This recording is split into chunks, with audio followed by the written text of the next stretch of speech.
The Galaxy S2 was just released in US and Canada a couple days ago.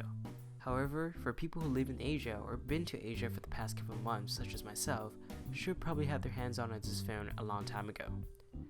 So I want to be a little bit ahead of the game and give my first impressions on the phone.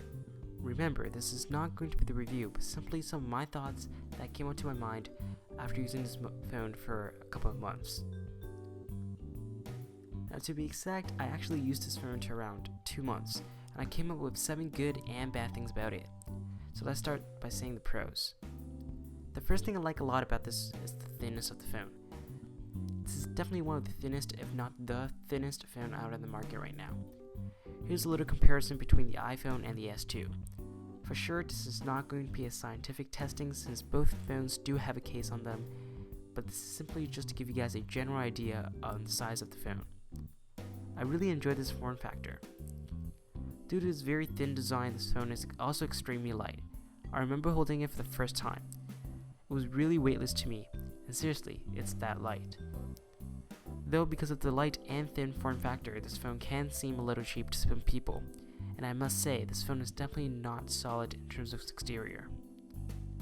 The second thing I like about it can be a little bit different for everyone. This phone has a 4.3-inch screen, which is definitely big, but I like the idea of that because it really makes my video watching and web browsing experience a lot better. However, some of my friends would say all the time, how can you even fit that phone in your pocket? And that is true, some people just don't like the idea of having big screen phones, so beware of that before you purchase the phone. Then is the startup time. The fastest boot up time I ever had on all my phones. In addition to that is the amazing speed. This is mainly due to its dual-core processor and the amount of RAM inside. Opening applications such as Calendar and Doodle Jump don't take more than a few seconds. The speed is truly amazing. However, the speed does come with a price. With the amazing speed, you have to lose battery life.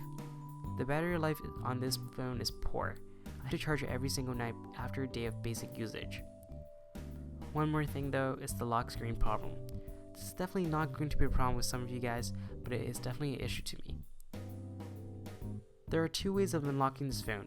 Firstly, from a button on the side, and secondly, it's a home screen button at the bottom of the phone. The problem with that button is that sometimes when I put the phone inside my pocket, it will somehow unlock itself, and that's definitely not good. Of course, there's a lot more I want to say about this phone, but I guess I'll leave them for the review. So be sure to subscribe to my channel to see the review, and in the meantime, check out my other unboxings and reviews, and I hope you guys have a great day.